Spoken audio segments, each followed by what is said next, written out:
संतों की। मेरे सामने जो विराजमान है, जो मुझसे बड़े ऐसे सभी पिता तुल्य बुजुर्ग और जो मंच पर बैठे हुए हैं, मेरे लिए दोनों में कोई अंतर नहीं। मैं दोनों को एक भाव से आपके चरणों में माथा टेक करके प्रणाम करता हूं। यहाँ पर जो नौजवान भाई उपस्थित हैं, जो बहुत ही उत्साही हैं, जिनमें बेहद जोश भी भरा हुआ है, बेहद ऊर्जा मुझे प्रदान करते हैं, मुझे इस चुनाव को लड़ने के लिए गति देते हैं, मनोबल देते हैं, ताकत देते हैं, ऐसे सभी मेरे नौजवान भाइयों को भी मैं हाथ जोड़ करके नमस्कार करता हूं और गले लगा करके स्नेह देता हूं। और जो मुझसे उम्र में छोटे हैं, उन छोटे भाइयों को भी मेरा बहुत सारा स्नेह। आपके आशीर्वाद से, आपकी पुकार पर कांग्रेस के शीर्ष नेतृत्व ने मुझे आपका प्रत्याशी बनाकर भेजा। लेकिन मैं सिर्फ अटेर क्षेत्र में प्रत्याशी के रूप में आप लोगों के बीच में नहीं आता हूं। मेरा अटेर क्षेत्र से नाता इससे बहुत बढ़कर है। आप सभी लोगों से, मेरे स्वर्गीय पिताजी ने इस क्षेत्र की कईयों वर्ष सेवा करी और उनके स्वर्गवास के बाद आपने मुझे अवसर दिया और तब से मैं निरंतर हारा चाहे जीता, मैं आप लोगों के बीच में हूं, सेवा कर रहा हूं। तो मैं जो अपनी बात कभी भी कहता हूं, वो प्रत्याशी के रूप में नहीं कहता, मैं आपसे अपने परिवार के रूप में बात करता हूं। जब कोई मेरे सामने बड़ा बैठा है तो मैं उसमें अपने पिता की छाया देखता हूं। तो मैं आप सबको प्रणाम करके अपनी बात कहूंगा।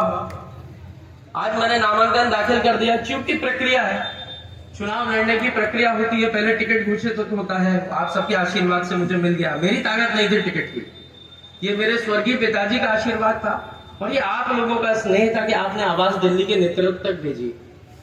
दूसरा काम मैंने कर दिया, आज मैंने अपना नामांकन दाखिल कर दिया। क्योंकि प्रक्रिया है, उसके बाद मैं अधिकृत रूप से आपके बीच में अपनी पार्टी का सिंबल लेकर के मैं वोट मांगूंगा। तो आज मैंने वो भी कर दिया है और आज उसके पश्चात कार्यालय का उद्घाटन का एक छोटा सा, मैंने कहा था, कार्यक्रम रखेंगे। क्योंकि आप सब लोगों से एक प्रेम और स्नेह, तो मुझे ऐसा लगता है मैं जितना छोटा सोचता हूँ कार्यक्रम, मैं सोचता हूँ छोटा है, लेकिन कार्यक्रम इतना बड़ा हो जाता है कि मैं कल्पना नहीं कर सकता। पिछली बार जब मैंने सभा करी थी, तोरकेपुरा पे मैंने सभा करी थी, संविधान बचाओ संकल्प सभा नाम से, तो वहां पर मैंने सारे सीनियर लोगों से पूछा कि भाई हम कितने लोगों का कार्यक्रम होगा। तो लगभग 20-25 सारे सीनियर लोग जो पिताजी के साथ जिनने कार्य किया, उन्होंने मुझे बोला जब हम बहुत ताकत लगाएंगे, पूरी ताकत लगा देंगे, तब कार्यक्रम होगा 5-6 हजार लोगों का। मैंने कहा ठीक है। तो मैंने 6,000 लोगों का उन्होंने बोला, तो मैंने 7-8 हजार लोगों के भोजन की व्यवस्था कर दी। मैंने कहा 1-8 हजार ज्यादा लोगों के खाने की व्यवस्था रखते हैं। लेकिन और उन्होंने ये भी बोला कि इतना किसानी का समय चल रहा है कि आदमी इस समय निकल के आएगा नहीं।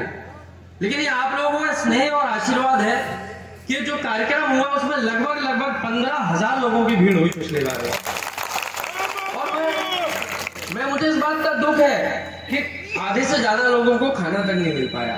मैं इसके लिए बारंबार आपसे क्षमा मांगूंगा, क्योंकि मुझे जो बतलाया गया मैंने उस हिसाब से तैयारी कर दी। आपको मालूम है मैं खाने पिलाने में कंजूसी नहीं करता, ना खाने में करूं और ना खिलाने में करूं। लेकिन इतना प्रेम और इतना आशीर्वाद मुझे मिलेगा ये मुझे खुद कल्पना नहीं थी। और जितने सीनियर लोग हैं उनने भी मुझे ये नहीं बोला था, उन्होंने कहा इससे ज्यादा भीड़ नहीं हो सकती किसानी के समय में।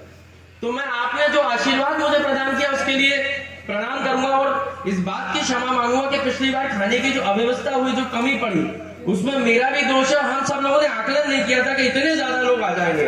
आज भी मैंने बोला था तो उन्होंने कहा 1500 लोग आ जाएंगे कार्यालय का उद्घाटन में, बहुत ज्यादा हमने बड़ी व्यवस्था नहीं रखी थी। लेकिन आज भी मुझे ऐसा लग रहा है, देखिए कम से कम 3-3.5 हजार लोग यहाँ पे कम से कम उपस्थित होंगे इस प्रांगण में। कम से कम बोल रहा हूँ मैं, उससे ज्यादा भी हो सकते हैं, क्योंकि बाहर भी बहुत लोग खड़े हुए जो मुझे आंखों के सामने दिख रहे हैं। दोनों साइड कम से कम इतने लोग खड़े हुए, जबकि सूचना नहीं कर पाया था मैं, और कोई मैं बड़ा कार्यक्रम भी नहीं करना चाह रहा था। तो ये जो प्रेम और आशीर्वाद आपके ओर से मुझे मिलता है, इससे मेरा मनोबल बढ़ता है और मैं आपसे हाथ जोड़ के इस बात में आपको मैं धन्यवाद दूंगा और मैं इस बात के लिए जीवन भर आपका ऋणी रहूंगा। मैं, मेरा परिवार सदैव आपके लिए ऋणी रहेगा कि ये आशीर्वाद आप मेरे तक बनाए रखिएगा। हम भी आपका कभी साथ नहीं छोड़ेंगे।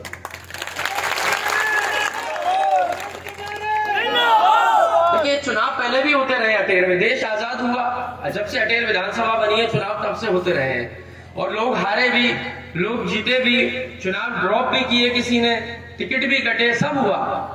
लेकिन कभी पिताजी हार गए, कभी पिताजी जीते भी, लेकिन ऐसा कभी नहीं हुआ कि जनता हैरान हुई हो। जनता के ऊपर कभी कोई संकट नहीं आया, कोई हारा हो या कोई जीता हो। ये पहली बार एक प्रथा चली है कि इस बार जनता पीड़ित हुई है। एक ऐसा व्यक्ति चुन करके आ गया कि उसने अटेर क्षेत्र में एक भय का वातावरण बना के रख दिया है। आज ये स्थिति है कि हजारों लोग मुझे वोट देना चाहते हैं, लेकिन वो मुझसे ये कहते हैं कि हम आपको वोट तो देंगे भैया, बोले महाराज हम आपको वोट दे देंगे, लेकिन हमें उजागर मत करना, वोट देंगे। इतना तक कहते हैं कि आपको यकीन नहीं हो तो चल के दंदरुआ पे हम अपने बच्चे की सौगंध खा ले। खुद से कहते हैं कि हम चल के ऐसी बात कर ले, आप जहां चाहो सौगंध खिलवा लो, बस हमें उजागर मत करो। इतना भय व्याप्त है उन लोगों के अंदर, ऐसा मैंने पहली बार देखा है। आदमी डरा हुआ है क्योंकि झूठी FIR हो रही है। लोगों के जिस परिवार में कोई ना कोई सरकारी कर्मचारी है वहां पर ट्रांसफर हो जाते हैं, दूर दूर पटक दिया जाता है, उनके ऊपर झूठी जांचें बैठा दी जाती है, उनके ऊपर झूठे केस लगवा दिए जाते हैं, उनके घर पुलिस भेज दी जाती है, उनको प्रताड़ना दी जा रही है। लेकिन आप लोग समझ नहीं पाए। मेरे स्वर्गीय पिताजी ने 2008 में कहा था, जब पहली बार अरविंद सिंह भदौरिया जी को टिकट मिला था तो 2008 में मेरे पिताजी ने, पूज्य पिताजी ने कहा था कि ये मदारी है, इसको मैं बहुत अच्छे से जानता हूं। याद है आपको? आपको याद है कि नहीं? और ये तो आपको मालूम